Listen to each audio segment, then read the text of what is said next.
Hello friends. हर हर महादेव। आपके अपने चैनल लक्ष्मी दर्शन पर आपका स्वागत है। दोस्तों, सनातन धर्म में पेड़ पौधों को देव वृक्ष माना गया है, जैसे पीपल, आंवला, नीम, बेलपत्री, तुलसी, सम्मी और बरगद के सामने शुभ पौधे लगाने से घर में बरकत, सुख, समृद्धि और सौभाग्य प्राप्त होता है। साथ ही ये पौधे कई प्रकार के वास्तु को नष्ट करते हैं। घर के आंगन में वृक्ष देवताओं के समान हमारे घर की रक्षा करते हैं। इसीलिए हमारे पुराणों और शास्त्रों में भवन की सीमा में कुछ शुभ वृक्षों का रोपण करने की सलाह दी जाती है। आज हम जानेंगे हमारे घर की सीमा में कौन से वृक्ष तथा पौधे होने चाहिए और कौन से वृक्ष नहीं होने चाहिए। जैसे कुछ वृक्षों को शास्त्रों में शुभ बताया गया है, उसी प्रकार वास्तुशास्त्र में अशुभ वृक्षों तथा पौधों का वर्णन मिलता है। इन वृक्षों का घर की सीमा में होना अशुभ और अमंगलकारी होता है। ये वृक्ष घर के सामने होने से दुख तथा दरिद्रता का ही सामना करना पड़ता है। इन वृक्षों से सानिध्य में रहने पर धन का नाश होता है, शत्रुओं में वृद्धि होती है। घर में अगर जाने अनजाने में घर के सामने, घर के आंगन में अथवा घर के अंदर ऐसे वृक्ष तथा पौधे लगाए हैं तो बिना देरी किए उन्हें तुरंत हटा देना चाहिए। तो चलिए जान लेते हैं मनुष्य को कौन से पौधे लगाने चाहिए और कौन से नहीं। सबसे पहला है पीपल का। किसी जलाशय के समीप पीपल का वृक्ष लगाने वाले मनुष्य को जो फल मिलता है वह यज्ञों के समान माना जाता है। जब पीपल के पत्ते उस जलाशय में गिरते हैं तो वे पिंड के समान होकर पितरों को तृप्ति प्रदान करते हैं। इससे सभी प्रकार के पितृ दोष समाप्त हो जाते हैं। कृष्ण भगवान कहते हैं, जो मनुष्य नित्य स्नान करके पीपल को स्पर्श करता है वह सभी पापों से मुक्त हो जाता है और कभी पराजित नहीं होता है और कभी नहीं हारता है। पीपल को स्पर्श करने से लक्ष्मी की प्राप्ति होती है और पीपल वृक्ष की परिक्रमा करने से आयु में वृद्धि होती है। पीपल को श्री विष्णु, तने में शिव जी और अग्रभाग में ब्रह्मा जी स्थित रहते हैं। सोमवती अमावस्या के दिन पीपल को प्रणाम करने से जो फल प्राप्त होता है वह गाय के दान के बराबर होता है। इस संसार में पीपल के समान कोई वृक्ष नहीं है। साक्षात श्री हरि इस वृक्ष के रूप में पृथ्वी पर विराजमान है।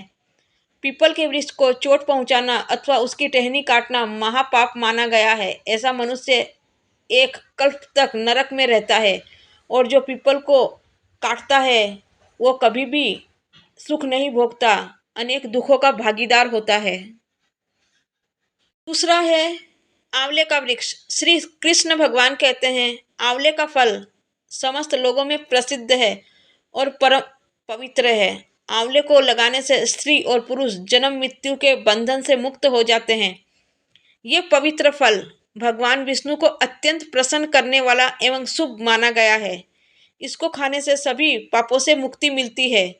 आंवला खाने से आयु है, उसका जल पीने से रोगों का नाश होता है और आंवले को जल में मिलाकर स्नान करने से दरिद्रता दूर हो जाती है और सभी प्रकार के ऐश्वर्य और धन प्राप्त होते हैं। जिस घर में आंवला सदा मौजूद रहता है उस घर में कभी दैत्य और राक्षस नहीं आते हैं। एकादशी के दिन अगर आंवला मिल जाए तो संसार के सभी तीर्थों का फल प्राप्त होता है। अपने केस में आंवला लगाने वाला फिर से मृत्यु लोक पर जन्म नहीं लेता है। जिस घर के सामने आंवले का वृक्ष होता है वहां पर साक्षात लक्ष्मी नारायण का निवास रहता है।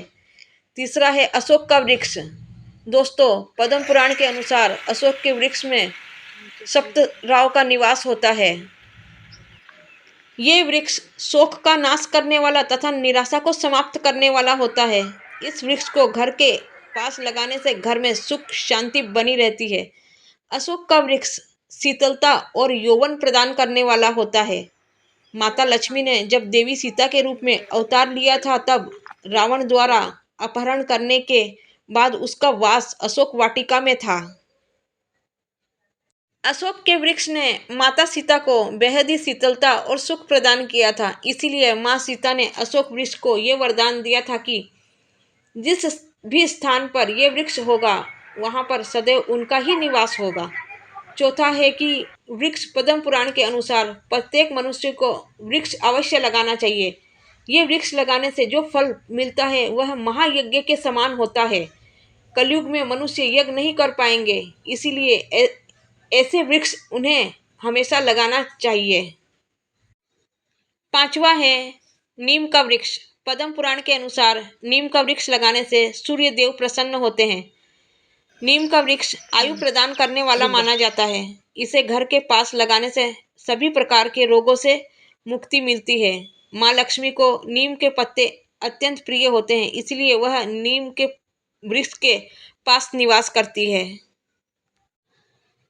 घर के सामने नीम के वृक्ष का रोपण करने से धन संपत्ति की प्राप्ति होती है। छठा है जामुन का वृक्ष। यदि कोई मनुष्य कन्या प्राप्ति की कामना करता है तो उसे जामुन का वृक्ष अवश्य लगाना चाहिए। पद्म पुराण के अनुसार जिस मनुष्य के घर में जामुन का वृक्ष होता है उसके घर में कन्या का जन्म होता है, जो कुल का गौरव है। सातवां है बेल का वृक्ष। पद्म पुराण के अनुसार बेल के वृक्ष में भगवान शिव और गुलाब में देवी पार्वती का निवास है। इसीलिए अगर बेल वृक्ष के पास गुलाब का पौधा लगाया जाए तो शिव पार्वती का आशीर्वाद प्राप्त होता है। उस घर में कभी दुख दरिद्रता नहीं आती है, उस घर में कभी अकाल मृत्यु नहीं होती है और कोई भी स्त्री विधवा नहीं होती है। आठवां है नारियल का वृक्ष। नारियल का वृक्ष लगाने से अनेक सुखों की प्राप्ति होती है। नारियल किसी भी धार्मिक अनुष्ठान का आवश्यक अंग होता है। ये अत्यंत शुभ माना जाता है। घर के आंगन में नारियल का होना उस घर में हमेशा शुभता होती है। उस घर के सदस्यों को कभी समाज में बहुत मान सम्मान प्राप्त होता है। सुंदर पत्नी की कामना करने वाले मनुष्य को अनार का वृक्ष लगाना चाहिए। प्लास का ब्रह्म तेज प्रदान करता है, इसलिए उसका रोपण आवश्यक करना चाहिए।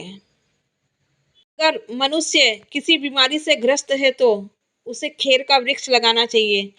खेर का वृक्ष लगाने से रोग दोष और बाधाएं नष्ट होती है, मनुष्य को आरोग्य प्रदान होता है। इसीलिए इस पौधे का रोपण करने से घर के पास करने से कार्यों में सिद्धि और शुभ फलों की प्राप्ति होती है।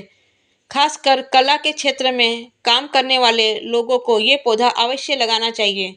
यदि किसी मनुष्य को चोर और लुटेरों का भी डर सता रहा है तो उसे अपने घर के पास बेंत का वृक्ष जरूर लगाना चाहिए।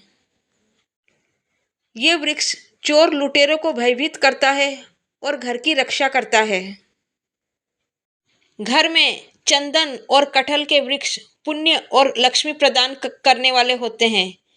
इन वृक्षों का रोपण करने से दुख दरिद्रता समाप्त हो जाती है। केले का भी बहुत शुभ होता है और यह घर में सुख समृद्धि खुशहाली लाता है। केले में भगवान विष्णु का वास होता है, इसीलिए घर में केले का होना बेहद ही शुभ फल माना जाता है। घर में धन धान्य और लक्ष्मी की कभी कमी नहीं होती है। हर श्रृंगार के पौधे को पारिजात भी कहा जाता है। इस पौधे की उत्पत्ति समुद्र मंथन के समय हुई थी और माँ लक्ष्मी भी समुद्र मंथन से ही प्रकट हुई थी। इसीलिए पारिजात के पौधे का बहुत अधिक महत्व है। यदि इस पौधे को अपने घर पर लगाते हैं तो आपको माँ लक्ष्मी की विशेष कृपा प्रदान होती है। मनुष्य को कभी भी बेर का वृक्ष घर पर नहीं लगाना चाहिए, इसमें प्रेतों का निवास रहता है।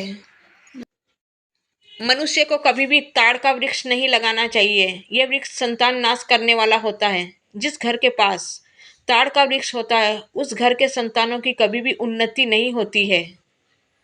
जो मनुष्य पहेड़े का वृक्ष लगाता है वह प्रेत बन जाता है। इसके नीचे बैठकर कभी पाठ पूजा नहीं करनी चाहिए। सुंदर पत्नी की कामना करने वाले पुरुष को दाख का वृक्ष लगाना चाहिए। अगर किसी मनुष्य को शत्रुओं का भय सता रहा है तो उसे केवड़े का वृक्ष लगाना चाहिए। ये शत्रुओं का नाश करने वाला होता है। तो ये दोस्तों इस प्रकार से शास्त्रों में बताई गई जानकारी पेड़ पौधों के बारे में बताया गया है। उम्मीद करते हैं ये जानकारी आपको अच्छी लगी होंगी। ऐसी ही सही और सटीक जानकारियों के लिए हमसे बने रहें। अगर आपने हमारे चैनल को अब तक सब्सक्राइब नहीं किया है तो चैनल को सब्सक्राइब जरूर करें। कमेंट में जय श्री कृष्ण अवश्य लिखें। आप सभी का धन्यवाद। मिलते हैं अगले वीडियो के लिए, तब तक अपना ख्याल रखें।